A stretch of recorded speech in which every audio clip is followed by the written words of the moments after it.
Аязды ауада астма ұстамасы жиілейді. Әдетте суық күндері науқастарды астма ауруы жиі қинайтыны бар. Мұны ғалымдар астмада тыныс жолдары төтеннен тарылып, кеуде өзінен өзі қысылады, ауа жетпегендіктен адам жөтеліп, қырылдайды деп сипаттайды. Астма көбіне аллергияның салдары болғанымен, оның өршуінің басқа да себептері аз емес. Астманы сұмдық қатерлі кесел деп айтуға келмейді. Оның жеңіл түрлерін үйде де емдеуге болады.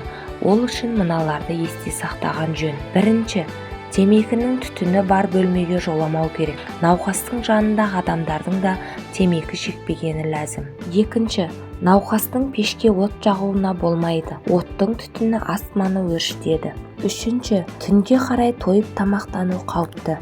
Ұйықтап жатқанда асқазандағы тамақ тыныс жолдарына кері түсуі мүмкіндігінен жастықты биік етіп қояды.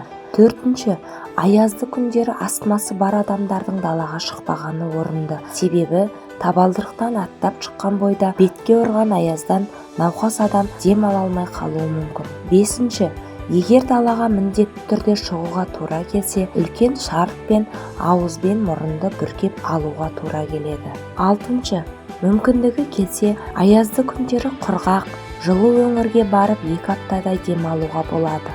Жетінші, астмамен ауыратындар өздеріне қандай тағамның жақпайтынын міндетті түрде біліп алып, соны тұтынғаны дұрыс.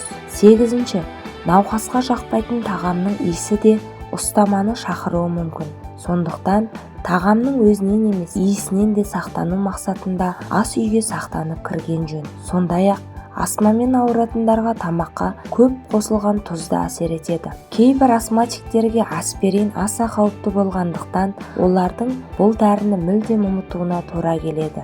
Ингаляторды дұрыс қолдана білу де өнер. Оны ашылған ауыздан 2 см қашық ұстап тұрып, жайлап дем алады. Демді шығарар тұста ингаляторды басу керек. Дәрі ауыз қуысына енісімен дем алуды жалғастырып, содан соң 3-5 секунд бойы дем алмай күте тұрады. Егер ингаляторды үйде ұмыт қалдырып, алайда астма ұстамасының жақындаған сезінсеңіз, дереу 2 шыны кофе ішіңіз. Дегенмен кофе дәрі-дәрмекті алмастыра алмайтыны есіңізде болсын.